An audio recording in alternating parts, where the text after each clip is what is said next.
Halo semuanya, kembali lagi pada channel berita kripto. Pada video ini saya akan kembali memberikan update mengenai Bitcoin. Oke, di sini kita lihat bahwa Bitcoin kemarin ada sedikit melakukan pergerakan ya. Di mana Bitcoin kemarin kalau kita lihat ada sedikit melakukan kenaikan sampai menyentuh pada area 26.850 kurang lebih ya di area ini. Nah, tetapi tidak bertahan lama, Bitcoin kembali koreksi. Kenapa? Sebelumnya di sini kita mempunyai resisten ya. Resisten area yang menjadi kunci dari Bitcoin untuk mampu untuk breakout. Oke. Di sini kita mempunyai trendline resist pada garis putih di sini. Jadi trendline di sini merupakan kunci bagi Bitcoin jika ingin kembali mengubah trennya untuk naik, yaitu pada area, kalau saya lebih tepatnya di area 27.000 untuk sekarang ya, karena di batas ini juga merupakan batas dari EMA ribbon. Di samping itu kita juga bisa mengextend daripada resisten di sini kepada wick candle yang ada pada candlestick sebelumnya di area ini ya. Pada kenaikan sebelumnya sampai area 27.500 kurang lebih pada waktu itu.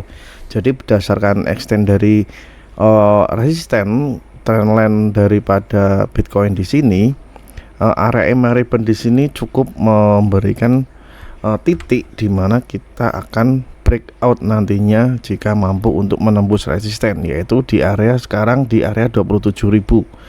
Jadi kuncinya sekarang adalah di area 27.000.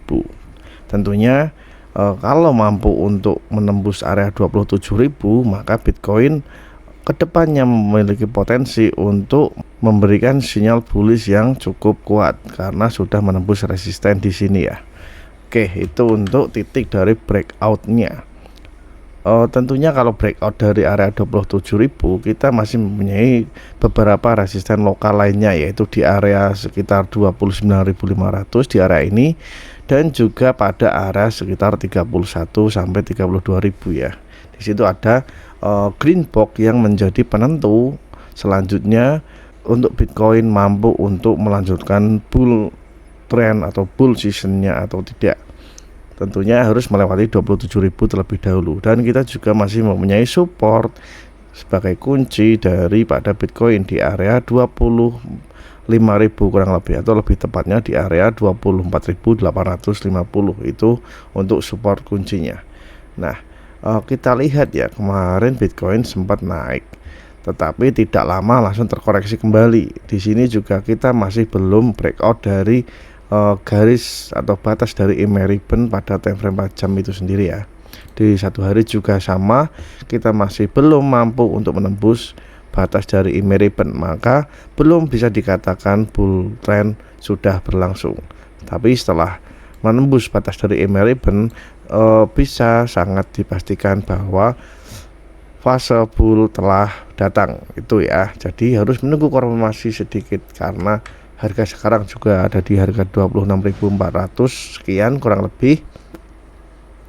Terpaut hanya sekitar 500 sampai 600 dolar saja sampai ke area resisten. Jadi saran saya sangat penting untuk menunggu konfirmasi, karena di waktu sekarang di mana ekonomi sungguh sangat lesu, kemudian market cap juga turun, sangat lebih baik menunggu konfirmasi pembentukan candlestick atau konfirmasi dari breakout ataupun breakdown daripada lebih berspekulasi memberikan asumsi bahwa ini akan naik ataupun turun. Jadi lebih baik untuk menunggu konfirmasi terlebih dahulu agar validasinya lebih akurat. Oke, seperti itu ya.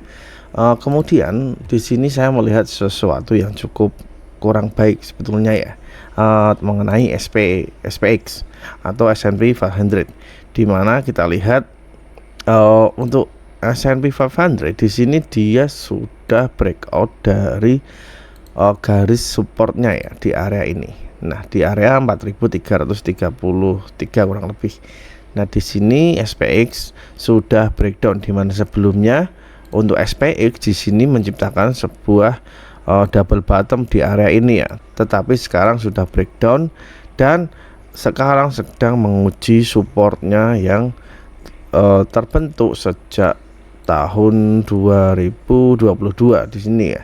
Jadi ada trendline yang terbentuk dari tahun 2022 dan sekarang memberikan 3 buah sentuhan di sini, 1, 2, dan 3. Jadi di sini adalah support yang cukup kuat untuk S&P 500 itu sendiri, karena jika trendline di sini tertembus maka kita akan koreksi cukup dalam untuk S&P 500, mungkin bisa sampai area 3.800-an seperti itu ya. Coba kita tarik Fibonacci, kalau di sini sampai terkoreksi kita akan mengunjungi atau berpotensi untuk mengunjungi pada area di sini ya 3.900 kurang lebih. Jadi itu potensinya jika S&P 500 breakdown dari support sekarang, di mana trendline di sini merupakan trendline kunci bagi S&P 500, di mana di sini juga ada garis EMA 200 di sini yang menjadi support kunci bagi S&P 500 itu sendiri. Kalau kita lihat ke belakang ya, di mana ketika S&P 500 ini breakdown dari EMA di sini, maka fasenya turun cukup lama ya, dimana itu dimulai dari sekitar Januari 2022 dan berakhir pada Oktober 2022 juga. Jadi kurang lebih hampir 10 bulan ya, atau beberapa bulan, itu cukup lama. Jadi support di sini cukup penting karena di sini juga merupakan persimpangan antara trendline dan juga EMA yang ada. Jadi kita harus menaruh waspada di sini. Semoga di sini support kuat, karena jika tidak kuat maka kita akan memasuki fase bearish yang cukup panjang, mungkin hampir mencapai 1 tahunan. Itu ya. Kalau kita lihat sebelumnya di sini juga kita lihat bahwa S&P 500 sudah menciptakan maksud saya ini Nasdaq ya. Di sini juga terlihat ya bahwa S&P 500 telah menciptakan lower low baru, di mana lower low sebelumnya di sini telah breakdown dari area double bottom dan menciptakan lower low yang baru, di mana itu jelas indikasi bahwa tren telah membentuk suatu bearish momentum. Oke.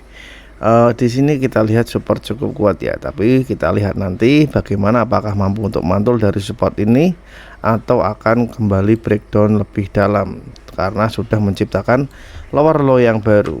Kemudian Nasdaq juga ya, walaupun tidak terkoreksi cukup jauh sampai area EMA ribbon di sini seperti S&P 500, tetapi potensinya Nasdaq juga akan menyusul. Untuk DXY atau indeks dolar di sini juga sudah semakin breakout kembali ya, semakin naik lebih tinggi sampai mencapai sekarang di level 106,6, di mana kemarin masih sekitar di area 106,1 atau 2 ya, sekarang sudah 106,6. Jadi semakin naik tinggi lagi, dimana seharusnya di situ Bitcoin harus terkoreksi secara normal atau secara seharusnya ya. Tetapi kita lihat bahwa Bitcoin malah melakukan penguatan, di mana kemarin juga ada sempat kenaikan sampai area 26.800 ya, walaupun terkoreksi kembali dan ini masih mencoba untuk naik kembali. Tetapi kecenderungan saya adalah Bitcoin harusnya koreksi kembali, mungkin meretes area 26.000 atau bahkan di bawahnya sekitar 25.000. Oke, mungkin seperti itu ya, sedikit analisis mengenai Bitcoin hari ini. Sampai ketemu pada analisis Bitcoin selanjutnya. Jangan lupa subscribe ya, dan terima kasih.